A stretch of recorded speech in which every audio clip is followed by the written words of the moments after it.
যোৰহাট মেলেঙিয়াল গাঁৱত উলহ মালহেৰে উদযাপন মেডাম মেফি।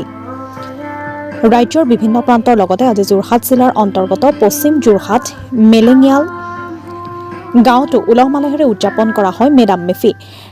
মেলেঙিয়াল গাঁও যুৱক সংঘৰ সূৰ্যনট আৰু তিলিকিয়াম বেজগাঁও বৰ আহোম গাঁও পুৰণিমাটি চাহ বাগিচাৰ ৰাইজৰ সহযোগত ষষ্ঠদশ বৰ্ষৰ বাবে আয়োজিত মেডাম মেফিৰ উপলক্ষে মেলেঙিয়াল চেতিয়া প্ৰাথমিক বিদ্যালয় প্ৰাংগণত ৰাইজে সম্পূৰ্ণ ধৰ্মীয় ৰীতি নীতি পৰম্পৰা অক্ষুণ্ণ ৰাখি পূৰ্বপুৰুষসকলক স্মৰণ কৰি ধৰ্মীয় সামাজিক উৎসৱৰ জৰিয়তে পিতৃপুৰুষ তথা উপৰিপুৰুষৰ সৈতে যোগসূত্ৰ স্থাপন কৰাৰ লগতে দেশ আৰু দহৰ মংগল তথা বিশেষ উপাসনাৰ জৰিয়তে সমৃদ্ধি কামনা কৰি ভাগৱত পাঠ কৰা হয়।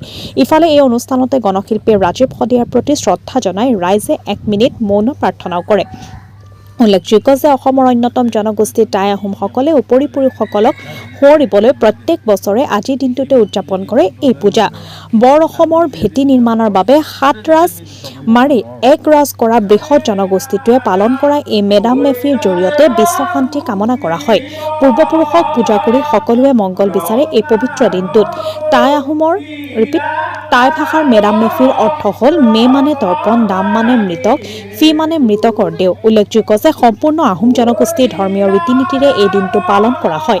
অনুষ্ঠানত সমাজকৰ্মী ভৱেন তামুলী, দীপক গগৈ, বিকুল চেতিয়াৰ লগতে কেইবাজনো বিশিষ্ট ব্যক্তি তথা ৰাইজ উপস্থিত থাকে। উল্লেখযোগ্য যে মেডাম মেফিৰ উপলক্ষে এক প্ৰীতি ভোজ ভাতৰো আয়োজন কৰা হয়।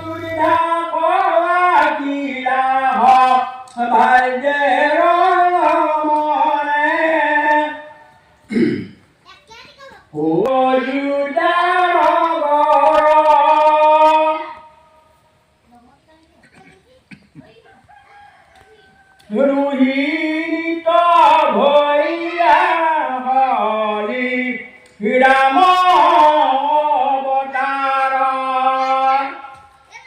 দিবিৰৰ প্ৰাণ লৈলা মুক্তিৰ প্ৰহাৰ নিশিত ৰাম নৰ